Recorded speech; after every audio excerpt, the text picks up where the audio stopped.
Bonsoir à toutes et à tous. À la une de ce journal, la centrale hydroélectrique de Bendera qui révit 7 tonnes de matériel pour la réhabilitation et modernisation du groupe 1 sont arrivées à Kalemi dans le Tanganyika. Des pièces détachées qu'il faut rassembler, un véritable travail de génie civil. Des images à suivre dans un instant dans ce journal. Enfants sorciers, oncles, beaux-pères, les pasteurs s'en mêlent et les couples se disloquent. Dans le pire des cas, les enfants se retrouvent dans la rue. Les problèmes des couples peuvent trouver des solutions dans un nouveau cadre. On va les découvrir dans ce journal. Une nouvelle structure appelée à être rattachée aux affaires sociales vient de voir le jour. Les détails également dans ce journal. La bancarisation de la paye du personnel de l'État. Certes, l'argent ne circule plus entre les mains des comptables.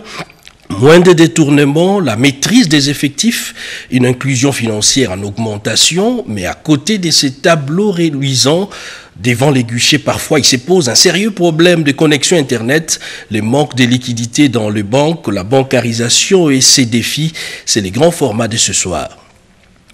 Encore une fois, bonsoir. Nous sommes à la veille de la célébration du centenaire de l'église kimbanguiste. Le décor est déjà planté en Kamba, la cité sainte, pour accueillir invités de marque et fidèles. La présence du chef de l'État Félix-Antoine Tshisekedi est annoncée sur place. Retrouvons en Kamba Roger Diei et Blandine Zovo. Suivez. L'ambiance est festive ici à la cité de Mbazangongo, précisément à l'entrée de la route principale qui mène à la cité sainte de Kamba. Des fidèles venus de partout embarquent à bord des véhicules personnels et des transporteurs. Invités, officiels et fidèles kimbanguistes vont célébrer avec faste ce mardi 6 avril 2021 le centenaire de l'existence de l'église kimbanguiste. Pour un événement voulu grandiose et d'une grande portée spirituelle, l'ensemble des fidèles et sympathisants kimbanguistes disséminés à travers le monde et ceux vivant dans toutes les provinces du pays ont accepté de braver tous les obstacles. La route menant à la cité sainte de Kamba, qui se trouve dans un état de délabrement très avancé, n'empêche pas les adeptes kimbanguistes d'assister à cette grande fête.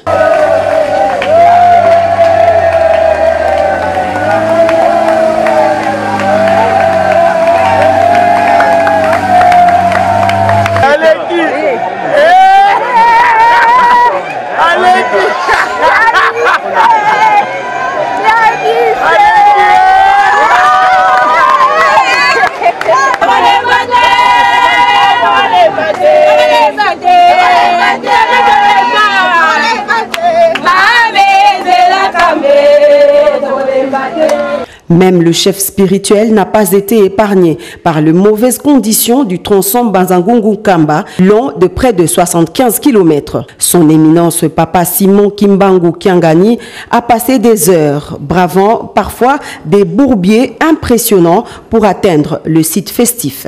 À son arrivée, sous les ovations des fidèles, le représentant légal de l'église kimbanguiste a demandé aux fidèles de réserver un accueil chaleureux et inconditionnel au chef de l'État Félix-Antoine Tshisekedi Tshilombo, dont la présence est déjà annoncée ici à travers des banderoles et calicots placés le long du sentier qui mène à la cité sainte.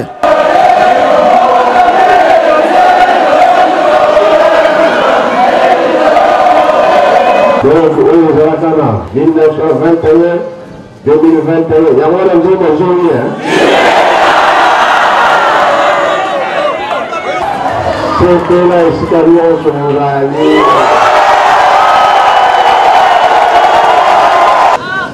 Voilà, l'homme qui voyait Baba Konji. Au bas numéro 1. Voilà.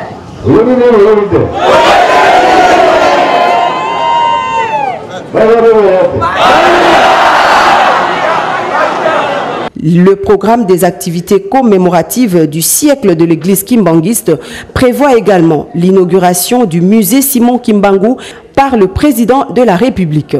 Plusieurs autres activités socioculturelles sont également annoncées jusqu'au 30 décembre 2021.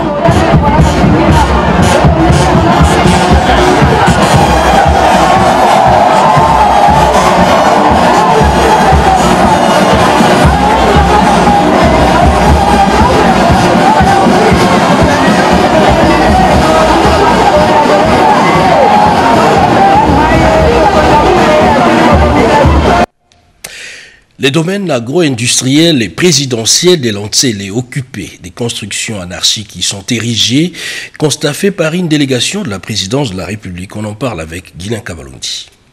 Des visages graves des occupants de ces sites présidentiels spoliés. En face, la furie et l'étonnement de la délégation de la présidence de la République, dépêchée pour s'enquérir de la situation actuelle et exacte du parc présidentiel de Lantzélé Daipen et définir l'étendue et les limites exactes par rapport à son texte créateur en vue de la relance très prochaine de ses activités. Conduite par le conseil principal du chef de l'État au Collège de la planification agriculture, pêche et élevage, l'ingénieur Ambroise Kazambou, cette délégation était composée, outre des délégués de la présidence de la République, des représentants du gouvernement, des officiers de la garde républicaine et de la police nationale congolaise, des préposés de Daipen, des experts sectoriels et des autorités coutumières. Cette mission de 5 jours a débuté ce lundi par une séance de travail dans les installations du nouveau Daipen, en présence de tous les acteurs impliqués dans cette affaire. Il est ressorti des échanges qu'effectivement, plusieurs hectares du parc présidentiel ont été spoliés. D'où cette visite de reconnaissance des terrains par la mission. Le premier constat est catastrophique. Des individus non autrement identifiés ont cédé des terres à des tierces. Un particulier s'est même permis d'y ériger des barbelés pour créer sa propre concession dans ces sites.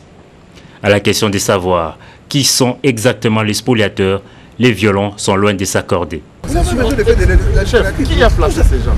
Je ne sais même pas. Ah. Je ne sais même pas. Ici, c'est Nyanga qui est en train de vendre des parcelles. Il fait partie des cadastres. Après cette première étape, la mission a décidé notamment d'accorder du temps au CTI de la circonscription foncière de Lantzélé de mettre à la disposition de la commission dès ce mardi l'acte créateur de Daipen Ntzélé ainsi que les différents arrêtés ministériels en sa possession pour permettre de reconstituer les limites de ce domaine agro-industriel. Cette commission devrait également être dotée de moyens et engins pour faciliter la clôture de sa concession une fois reconstituée.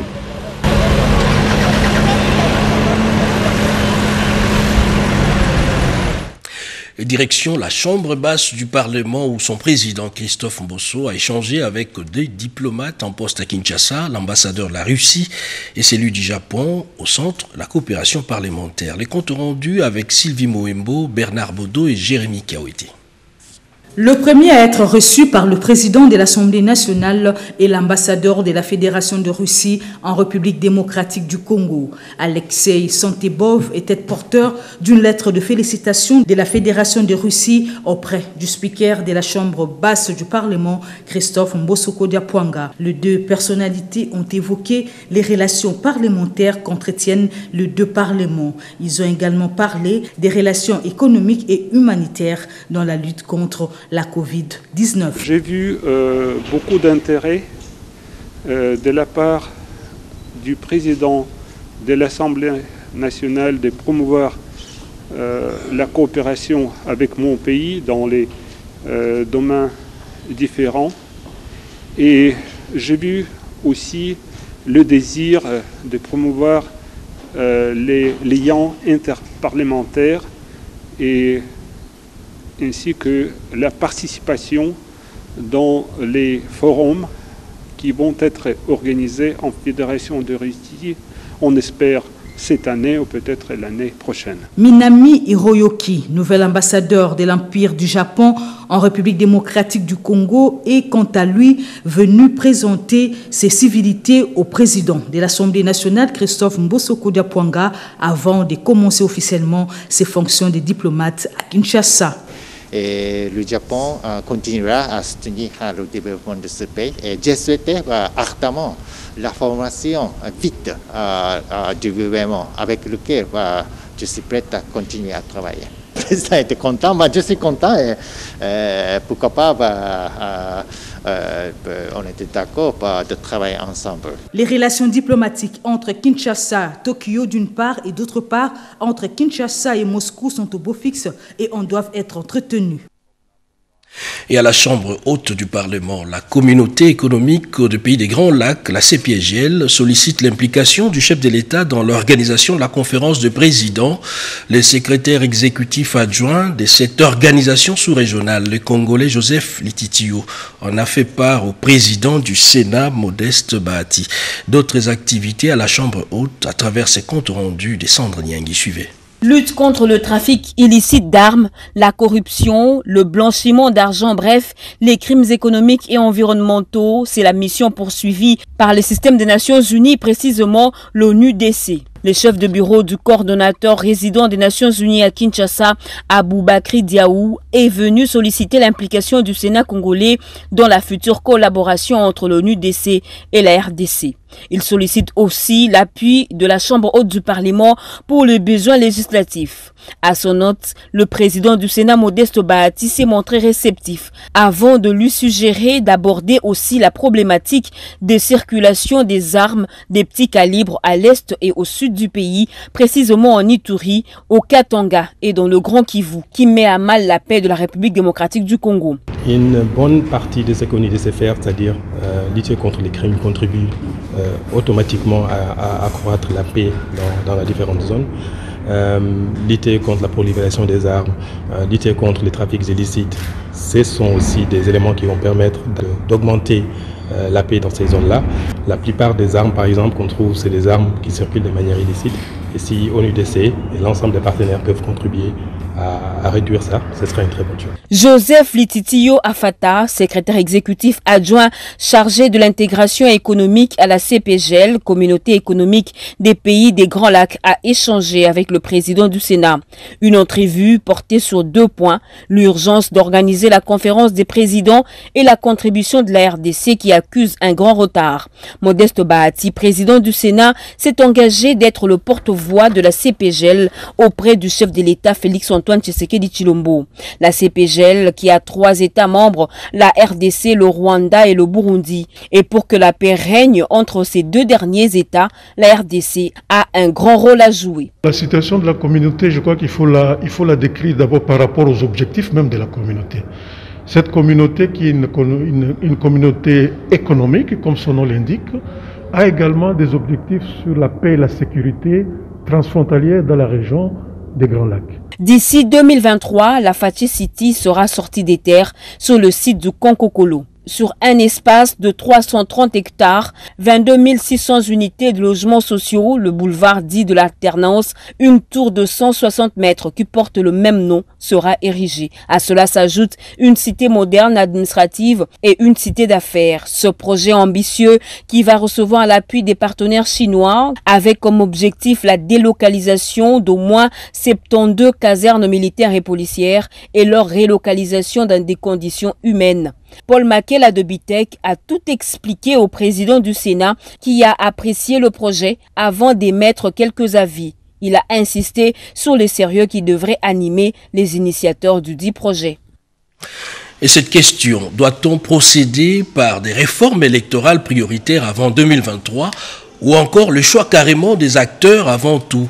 Un dilemme cornélien pour les représentants de confessions religieuses qui se sont retrouvés autour du représentant légal des églises de réveil, le pasteur Dodo Kamba. D'autres détails dans ce reportage signé Floribert Kinanga Moussachi.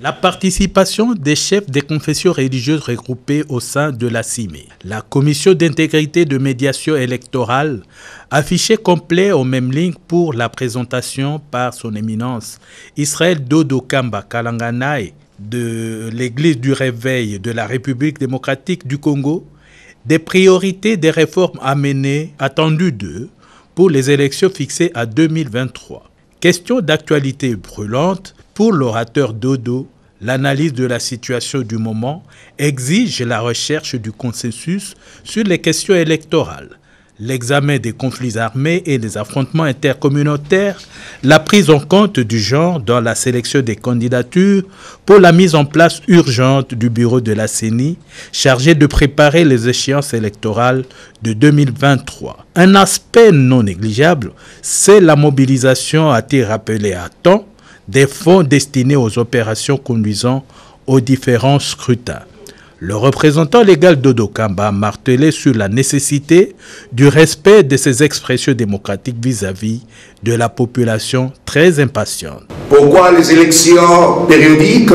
Parce que les élus sont responsables devant le peuple. Ils doivent revenir devant les électeurs à des intervalles réguliers afin d'obtenir le renouvellement de mandat. Pourquoi l'Église du réveil du Congo s'engage-t-elle? Nul n'ignore que la mission de l'Église est essentiellement prophétique. Au-delà de sa mission traditionnelle, l'Église du réveil du Congo a une mission sociale qui justifie son engagement socio-pastoral. Le secrétaire général de la Sengo, Amben Chole, rassure quant à lui l'opinion des motivations qui ont toujours guidé les églises pour maintenir un climat de paix et de confiance entre peuple et gouvernants. Titre de pièce qu'il faut rassembler tel un puzzle, le groupe 1 de la centrale hydroélectrique de Bendera dans le Tanganyika sera non seulement réhabilité mais aussi modernisé. D'autres explications dans ces commentaires. Des pièces détachées composées notamment des paliers, des boucliers, fusées injecteurs et le roue pelleton. En somme, les parties importantes, très essentielles qui composent une turbine. Au total, 7 tonnes de ces outils seront rassemblées après son acheminement dans la province du Tanganyika pour les travaux de réhabilitation et de modernisation du groupe 1, la centrale hydroélectrique de Bendera, province du Tanganyika, qui se développe à une vitesse exponentielle. À l'arrêt depuis juillet 2009, suite à un défaut de son alternateur. L'objectif est de reconstituer sa puissance installée de 8,6 x 2, soit 17,2. Grâce à un contrat scellé entre la SNEL SA et le groupement italien-allemand dans un programme qui vise la rénovation de l'ensemble du parc de production hydroélectrique de la SNEL SA. Reconditionné dans les ateliers de la GECAMINE, entreposé dans les installations de l'atelier d'électro-maintenance industrielle, la nature de ces travaux repose sur la centrale, ligne poste à baisseur de Lukunga et les réseaux de distribution. Actuellement, la ville de Kalemi est alimentée que par un seul groupe dans la centrale de Bendera. Mais avec ce que SNEL fait avec son partenaire AMI, ces pièces vont aider à remonter le deuxième groupe dans la centrale de Bendera. Et dans une brève échéance, la centrale de Bendera va retrouver 2 machines pour faire à peu près 17 MW. Le SNEL fait un effort, malgré tout ce que vous avez vu à Kalemi, des lignes de transmission d'énergie électrique qui sont empiétées par la population. SNEL ne se fatigue pas pour répondre à la demande de la population. SNEL travaille. Dans un autre registre, la SNEL SA a procédé au remontage des pylônes écroulés suite au vol de conducteurs en cuivre sur la ligne 50 kV. Un lot important de conducteurs électriques en aluminium cette fois-ci est déjà dans les entrepôts. Après l'acheminement de ces outils dans la province du Tanganyika, la suite, c'est le travail de génie civil. D'une commune rurale à une ville plutôt, cette mutation fait appel à un investissement considérable dans les infrastructures. Bulungu dans les Kwilu s'apprête à porter son nouveau statut. Tout commence par les travaux d'assainissement initiés par le ministre du Développement rural Guy Mikulu Mpombo. C'est un reportage signé Rodépanda.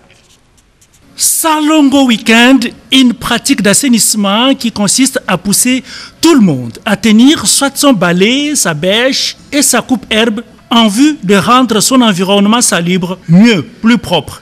Cette pratique est de coutume dans l'administration congolaise depuis des décennies, aussi bien dans la capitale que dans tous les villages, cités et entités urbaines ou rurales de la RDC. Et avec la création des villes sur toute l'étendue du territoire national, la modernisation est le seul mot qui s'impose tout en respectant les normes urbanistiques. La cité de Bulungu, dans la province du Kwilu, avec le statut d'une ville bénéficie déjà des infrastructures routières avec la construction des caniveaux pour une bonne conduite des eaux de pluie. La cité de Boulungu étant une commune rurale, Guy Pombo, ministre du Développement rural, en séjour de travail dans ce coin du pays, a initié des travaux. Ici, il donne quelques leçons pratiques d'usage. C'est un caniveau pour prendre de l'eau et récolter les sables. Et les sables doivent être tirés par la population. Donc ce n'est pas le rôle du ministère de venir tirer les caniveaux. Le ministère, son rôle, c'est de construire les caniveaux pour protéger les maisons. Mais la protection, c'est les tirages qui doit se faire en permanence. Les tirages, on le fait, même s'il y a plus 2 fois par jour, s'il faut tirer 2 fois, vous devez tirer. Les gars, c'est un peu très irresponsable de voir que même devant la maison de quelqu'un, il y a les sables, il est là, il regarde. Qui viendra faire pour lui?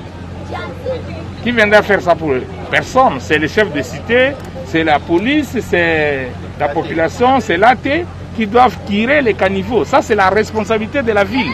L'entretien des routes et des caniveaux doivent être des rigueurs pour bien garder en état les infrastructures routières sur l'étendue du pays. On en vient au grand format de ce soir, la bancarisation et ses défis. De longues files d'attente devant les guichets et en fin de compte, on vous dit qu'il n'y a pas assez de liquidités. Soit c'est un problème de connexion Internet qui survient. Les services bancaires du pays seraient-ils moyennement aptes à servir les personnels de l'État à chaque paye? C'est les dossiers de ce journal avec Jacques Tubobameji et Jean-René Kabamba. Suivez. Lancée en 2011, la bancarisation de la paie des agents et fonctionnaires de l'État est un vaste projet qui s'inscrit dans le cadre de réformes institutionnelles voulues par le gouvernement de la République démocratique du Congo. En nombre des acquis à capitaliser de ces modes de paiement des salaires figurent l'accroissement du taux de bancarisation, la promotion du crédit, la maîtrise des effectifs et l'amélioration tant soit peu du climat des affaires. Cependant, dans presque toutes les banques commerciales utilisées à des fins salariales, le personnel de l'État congolais se plaint sur la qualité de services rendus. Certains agents et fonctionnaires se font payer, des fois au-delà des heures de service. Nous constatons très souvent, quand il n'y a pas paye, vous passez dans des distributions, la connexion y est. Mais dès qu'on lance seulement la paye, vous pouvez passer dans autant des agences, il n'y a pas de connexion. Puis vous pouvez tourner toute la ville de Kinshasa, vous passez toute la journée comme ça sans avoir l'argent. C'est toutes les conditions dans lesquelles cela se passe. Des longues files d'attente, sous le soleil, parfois des débits à tort. Il y a même parfois des gens qui s'amènent avec 3, 4, voire même 10 cartes à la fois. Au sujet de la bancarisation, nous nous plaignons. Il y a des fois que quand nous partons à la banque, on voit qu'il y a l'argent, mais il n'y a pas de listing. Ou soit il y a le listing, mais il n'y a pas d'argent. On est là sous le soleil. En tout cas, ça nous énerve beaucoup.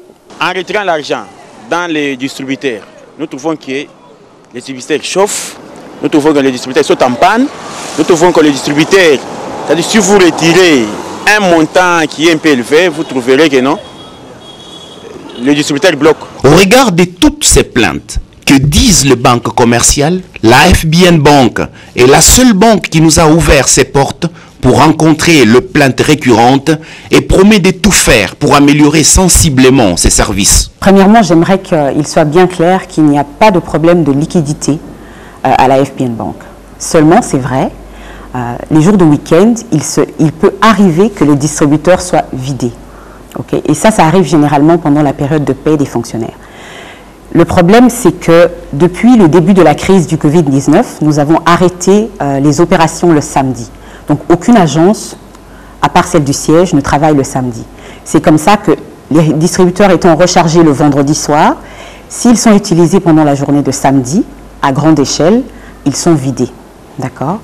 Alors pour résoudre cette situation qui est fâcheuse, afin de mieux servir nos clients fonctionnaires, parce que nous sommes là pour eux et nous écoutons les plaintes, la direction a décidé de mettre en place des opérations le samedi en mettant une équipe de permanence dans toutes les agences de Kinshasa. Par rapport à la question des listings de paie, je pense qu'il est important de comprendre le processus de paiement. La banque n'a l'autorisation de payer que lorsqu'elle a les 3 éléments. Crédit, listing du budget et listing du ministère des Finances. Sans cela, elle ne peut pas payer. Parfois, il arrive des cas où la banque doit demander une dérogation auprès du président du comité de suivi de la paye. En ce moment-là, et seulement en ce moment-là, elle peut créditer les comptes des fonctionnaires après avoir obtenu cette autorisation-là. Nous mettons déjà en place des solutions idoines, des solutions adéquates afin que ce genre de problème ne se répète pas. Comme on vous a dit, il y aura des équipes de permanence. Maintenant, les ATM vides pendant les week-ends, ça n'aura plus lieu parce qu'il y aura des équipes qui seront là, sans compter le fait qu'on va aussi ajouter des terminaux de paiement dans les agences, de façon à ce qu'on puisse seconder les agences où il y a un grand nombre de personnes et pas assez d'ATM. Donc certaines transactions pourront se faire dans le hall des agences. Certes qu'il arrive parfois qu'on ait des problèmes de connexion. Nous avons actuellement plusieurs fournisseurs d'accès Internet que nous utilisons, mais le principal c'est RTL. RTL c'est pour la fibre optique. Et comme vous êtes sans ignorer qu'actuellement la fibre optique pose un certain nombre de problèmes. Et généralement quand nous avons des problèmes avec la fibre optique d'RTL, nous basculons sur des connexions backup, des connexions de secours, qui malheureusement n'ont pas la bande passante pour prendre en charge toutes les transactions au niveau de la banque. Et c'est en ce moment précis qu'on peut faire face à un problème de lenteur, mais dit principalement la bande passante. Mais parfois ce sont des problèmes juste ponctuels.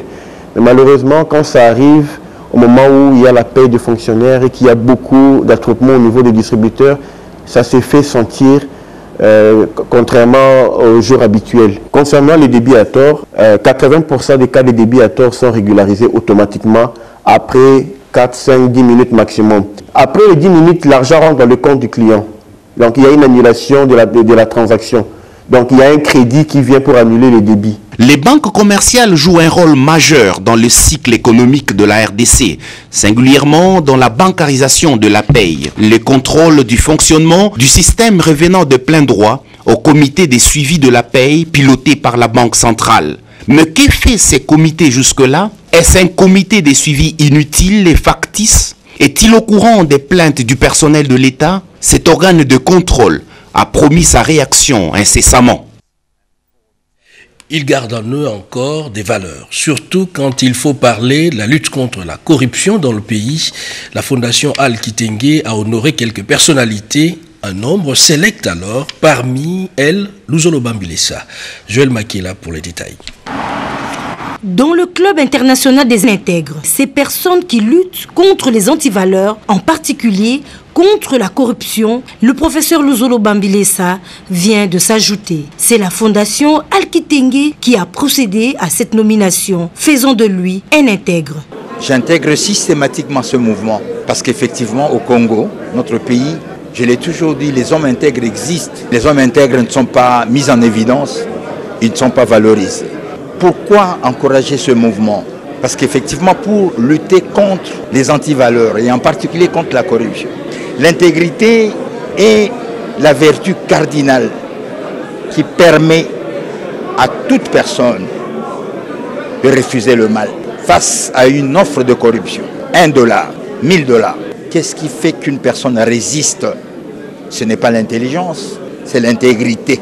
Je suis heureux et je félicite notre ami Al-Kitenge pour avoir eu cette idée juste de réunir ceux et celles qui souffrent de voir que notre pays va mal parce que les hommes intègres ne sont pas valorisés. Et j'en appelle aux Congolais qui comprennent qu'il nous faut l'intégrité, de rejoindre cette famille parce que plus nous serons nombreux, plus nous allons défendre notre grand pays. Pour nous les Congolais, l'exemplarité est la vertu la plus importante que ma génération peut transmettre aux générations futures. L'organisation a reconnu les mérites du professeur Luzolo Bambilesa. Le professeur Luzolo Bambi est une victime de son propre système. Il a essayé avec toutes les forces qu'il peut. Et aujourd'hui, la chose qui donne son mérite, c'est de s'être libéré et de dire l'intellectuel va s'exprimer en dehors du pouvoir, en dehors des titres. L'intégrité reste une richesse importante pour l'homme et un véritable héritage pour les générations futures, car elle paye non seulement celui qui l'a incarné dans sa vie quotidienne, mais aussi ceux de sa postérité. Et dans le chapitre politique, il fut une figure importante de la politique nationale aux côtés d'Étienne Tshisekedi. Frédéric Kibasa Maliba est passé dans l'au-delà. Voilà, 18 ans, l'UDPS Kibasa s'est souvenu de cet homme d'État, Odilon Kayuma. Notre peuple tout entier a fait un grand chemin vers la démocratie. Surnommé F-Machine, Frédéric Kibasa Maliba, à l'époque du Zaïre, a marqué son parcours politique. Sa lutte acharnée contre la dictature moboussienne et la quête de l'intérêt général, combat noble et mené, et continue à parler de lui jusqu'à ses jours. Pas plus tard qu'hier, dimanche 4 avril 2021, la dynamique des jeunes kibassistes a rendu hommage à l'illustre disparu. Et cela à travers cette commémoration des 18 ans de sa disparition sous le thème « Frédéric Kibasa, modèle d'un leadership de changement ». Pour Isabelle Kibasa, le combat pour le changement mené par son père doit être permanent. Il peut nous manquer physiquement, mais je pense que à jamais Kibasa Maliba est en vie parce qu'il a continué, sa machine continue. La machine F ne s'est pas arrêtée, elle continue. Très fier de son mentor, la jeunesse de l'UDPS Kibasa Maliba est déterminée à pérenniser ses idéaux démocratiques. Que le jeune peut retenir aujourd'hui, le courage, l'excellence et le solidarisme qui a caractérisé le parcours politique de notre mentor, le feu président Frédéric Kibasa Maliba. Nous inculquons aussi à la jeunesse congolaise ces valeurs qu'incarnait notre mentor, le feu président Frédéric Kibasa Maliba. Ce jour anniversaire de la mort du charismatique F-Machine, une occasion qui a permis au cadre du parti d'encourager la jeunesse à s'approprier les valeurs prônées par Frédéric Kibasa Maliba, valeurs axées sur l'épanouissement du peuple congolais. C'est un fait assez rare, du moins à l'époque, voir des artistes affiliés à la Société congolaise des droits d'auteur percevoir leurs primes semestrielles. Eh bien, ce sont des efforts consentis par les nouveaux comités que dirige l'artiste musicien Jossar Nyokalongo. C'est un commentaire de Chantal Akoloba, suivez. Les artistes affiliés à la SOCODA, Société nationale des droits d'auteur, ont commencé à percevoir l'argent qui leur est dû au titre des droits d'auteur. L'événement a eu lieu au siège de la SOCODA à la place des évolués à Kinshasa, dans la commune de la Gombe. Toutes les disciplines de la culture ont été honorées, les artistes musiciens, les plasticiens, les dramaturges et les hommes de théâtre. Cette rémunération est le fruit des droits perçus pendant un trimestre pour les comptes des artistes. Tous les artistes et toutes les générations y ont été conviés. Bombenga, Bozi Boziana, Adolphe Dominguez, Franck Moulaja, Mama Alinga et autres. Tous étaient satisfaits par le travail abattu par les comités Nyokalongo, PCA de la SOCODA. Au sortir du siège de la SOCODA, tous n'ont pas tari d'éloges. Ils n'ont fait que louer les travaux abattus par les comités Nyokalongo Jossar et ont appelé tous les autres musiciens qui ne sont pas encore affiliés à la Société nationale des droits d'auteur à adhérer à la SOCODA. Disputes, infidélité, sorcellerie, les problèmes conjugaux sont d'ordre multiple. En parler aux oreilles indiscrètes, c'est précipiter parfois les divorces. Sekele Alibala, une nouvelle structure que l'on doit en principe rattacher aux affaires sociales, traite ce genre de dossiers délicats. Séverine Pascal Katanda nous en dit un peu plus. Face à des dislocations et problèmes sociaux qui sévissent dans le couple, les femmes ont vu juste pour trouver un moyen de stopper cette maladie qui ronge les familles. Scientifiques, psychologues, sexologues et médecins ont mis en place une structure où les couples pourront se confier pour traiter et résoudre ces problèmes. Elle sera liée aux affaires sociales et au ministère du genre, famille et enfants. Sekele Alibala, entendez, le secret du mariage, c'est de ça qu'il s'agit. Elle a pour but de promouvoir au sein des couples le bien-être de la famille, consolider le lien familial, restaurer les climats de paix et réunifier les familles en séparation. Le samedi 3 avril, en présence de la représentante du ministre des Affaires sociales Rose Boyata et du genre, famille et enfants, Maria Banzongo, l'initiatrice, a tenu une conférence pour expliquer l'impact et l'importance de cette structure dans la vie du foyer congolais. La sexologue Ange Awazi a expliqué les contours aussi utiles de la vie sexuelle dans le couple alors que le docteur Mélanie a invité les femmes à intégrer le numérique dans le contexte de la Covid-19 pour éliminer le problème conjugaux. Une plaidoirie est menée pour intégrer Sekele Alibala dans l'une des directions, soit du ministère du Genre, Famille et Enfants ou des Affaires sociales. Parrainée par Lambert Osango, elle est déjà engagée dans la formation de femmes en milieu rural. Le mouvement chrétien pour la solidarité et la démocratie s'élance à la conquête de nouveaux militants. Pour ce faire, cette formation politique du sénateur Roger Mwaka a procédé à l'installation des comités de base. Suivez.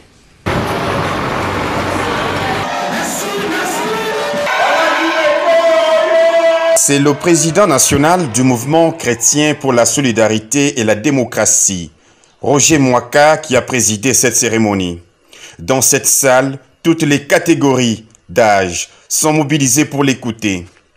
L'initiateur de MCSD prêche le changement des mentalités à travers les valeurs chrétiennes prônées par son parti politique. Le message principal que nous donnons, c'est le changement de mentalité, c'est le changement, n'est-ce pas, d'une nouvelle classe politique, avec une nouvelle vision, avec une mentalité renouvelée, en insistant sur les valeurs chrétiennes qui sont en premier plan l'amour du prochain, l'honnêteté, l'intégrité, la bonne gouvernance.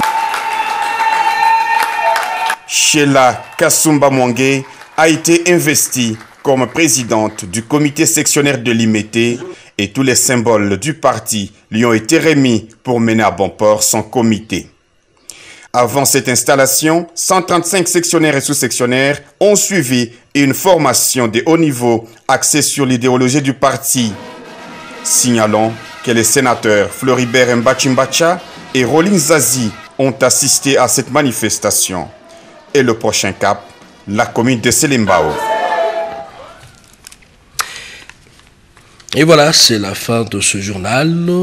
Merci de l'avoir suivi et surtout merci à ceux-là qui nous ont suivis depuis la ville de Kindu. Nous sommes là dans la province du Maniema. Bonsoir chez vous.